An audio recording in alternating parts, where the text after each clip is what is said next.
दोस्तों नमस्कार, मैं दीपक गौतम एक बार फिर से आप सभी के समक्ष हाजिर हूँ। आज का टॉपिक है हनुमान चालीसा और बहुत ही कॉमन सा टॉपिक है और बहुत ही ज़्यादा वीडियोस आपको इस पर मिलेंगी, लेकिन फिर भी लोग भूल जाते हैं एक ऐसी विद्या के विषय में, एक ऐसे रामबाण अचूक प्रयोग के विषय में जिससे किसी भी परेशानी का समाधान किया जा सकता है। अक्सर लोगों के जीवन में परेशानी क्या होती है? रुपए पैसे की समस्या होती है, मानसिक रूप से परेशान होते हैं, घर में कलह रहती है, जीवन में कलह रहती है और भूत प्रेत बाधा से पीड़ित होते हैं, तंत्र मंत्र बाधा से पीड़ित होते हैं। कोई कर रहा है आपके ऊपर, तंत्र मंत्र कर रहा है, कोई बददुआएं दे रहा है, कोई खिला पिला रहा है, ऐसी बहुत सी चीज़ें हैं। ठीक है, तो इन सभी चीज़ों में जो भी समस्याएं होती हैं उन सब में हनुमान चालीसा बहुत ही तेजी से कार्य करते, एक तरह का ब्रह्मास्त्र माना जाता है। ठीक है, लेकिन फिर भी होता यह है कि ये चीज़ जो चीज़ जितनी कॉमन हो जाती है, जितनी आम हो जाती है, उसकी महत्वता उतनी ही खोने लगती है। अब हम हनुमान चालीसा को सिर्फ इतना ही यूज़ करते हैं लोग कि हनुमान जी के मंदिर मंगल में जाते हैं और वहाँ पर बैठ करके एक चालीसा पढ़ लेते हैं, जो कि ट्रेंड चल रहा है आजकल। इस वजह से तो हमें उससे बाहर आना पड़ेगा। ठीक है, तो इन सब समस्याओं के चलते जो मैंने आपको बताई हैं, इससे बहुत अधिक जब आप हनुमान चालीसा का पाठ करेंगे तो आप उसकी चौपाई में समझ पाएंगे कि इस चौपाई का मतलब क्या है और इस चौपाई में जो लिखा है वो आपके साथ होता है। ठीक है, तो ये करना कैसे है? बहुत सिंपल प्रोसेस है। आप किसी भी मंगलवार से स्टार्ट कर सकते हैं, अपने घर में स्टार्ट कर सकते हैं। किसी भी बाजोट पर लाल कपड़ा बिछाइए, उस पर हनुमान जी का चित्र स्थापित कीजिए, धूप दीप लगाइए, दीपक लगाइए। ठीक है, और नहा धोकर स्वच्छ वस्त्र पहनकर सुबह के समय, मतलब सुबह के समय ज़्यादा अच्छा होता है, आपको कम से कम 7 बार पाठ करना होगा हनुमान चालीसा का। और बहुत से लोग मैंने देखे हैं कि ऐसा भी करते हैं कि वो कहाँ से शुरू करते हैं? वो शुरू करते हैं जय हनुमान ज्ञान गुण सागर। ठीक है, यहाँ से शुरू नहीं करते हैं।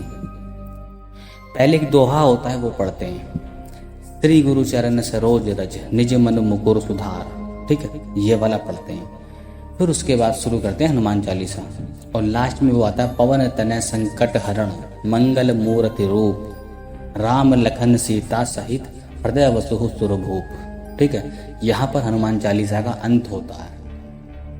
तो पहले वो जो दोहा पढ़ते हैं, फिर लास्ट में एक दोहा होता है ये पढ़ते हैं, बीच में चौपाई आती है वो पढ़ते हैं। और इसमें आपको क्या करना होगा? सबसे पहले जब आप ये सारा सेटअप कर लें, आपने मूर्ति स्थापित कर ली, आपने दीपक लगा लिया, आपने धूप दीप लगा लिया, आपने पुष्प चढ़ा दिए या फिर लड्डू का भोग लगा दिया, उसके बाद आपने सबसे पहले सीताराम की एक माला करनी होगी। सीताराम सीताराम सीताराम बोलते हो, माला कर सकते हो, माला कीजिए, ना तो अपने 5 मिनट आप कर लीजिए। ठीक है, क्योंकि जहाँ राम का नाम चलता है वहाँ पर हनुमान जी आते ही आते हैं, उनका प्रभाव बहुत ज़्यादा बढ़ जाता है। ठीक है, तो आप ये सब कर सकते हैं। 5 मिनट कीजिए, उसके बाद आप 7 बार पाठ कीजिए, बोल करके, मन में मत कीजिए, बोल करके कीजिए। आपके शब्दों से जो फ्रिक्वेंसी निकलेगी वो आपके घर की हर नकारात्मकता को जीवन से निकाल देगी। अब यहाँ पर करना क्या है कि बहुत से लोग ऐसे भी हैं जो नॉनवेज खाते हैं या फिर मदिरा का सेवन करते हैं। तो मैं यही कहूँगा कि अगर आप 21 दिन का संकल्प लेते हो या 41 दिन का लेते हो या फिर आप 11 दिन का लेते हो अपनी समस्या के अकॉर्डिंग, तो मैं ये कहूँगा कि घर में ना बने तो बेहतर है, मतलब बने ही ना, इस तरह की चीज़ें बिल्कुल प्रयोग में ना हो। ठीक है, लेकिन कई बार क्या होता है कि एक ही घर में लोग अलग अलग उससे रहते हैं, मतलब एक भाई दूसरे किसी घर के किसी कोने में रहता है, आप किसी घर के किसी दूसरे कोने में रहते हैं, आपकी रसोई, आपका खाना पीना अलग होता है, उनका खाना पीना अलग होता है।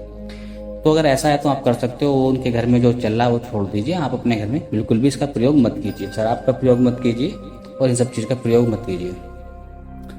लेकिन फिर भी कई बार क्या होता है कि ऐसी कंडीशन आती है कि हम फैमिली में हमारे मतलब बनता है, हम उस पर स्टॉप लगा ही नहीं सकते हैं, नॉनवेज का प्रयोग लोग करते ही हैं।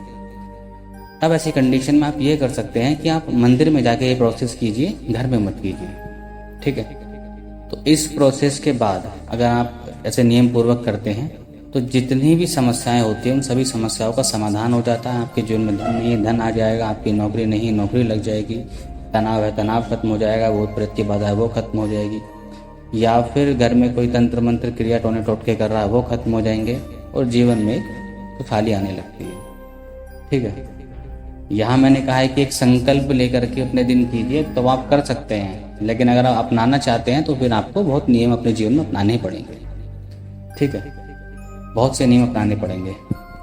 तो जो लोग करना चाहते हैं कर सकते हैं। जो लोग पूरा दिन मेरा कान खाते हैं कि उनको उपचार भी जीवन में चाहिए, ठीक है, लेकिन उनको 1 रुपया खर्च भी नहीं करना है, तो भैया फिर ये कर लीजिए, उससे अधिक मेरे पास कोई नहीं है, कुछ नहीं है। और ऐसा नहीं है कि आप इससे आपको स्पिरिचुअल पावर नहीं मिलती, इससे आपको स्पिरिचुअल पावर भी बहुत मिलती है। ठीक है, और ये पहले दूसरे दिन से ही आपके जीवन पर प्रभाव दिखाना शुरू कर देती है। तो आज के लिए इतना ही। नमस्कार, धन्यवाद।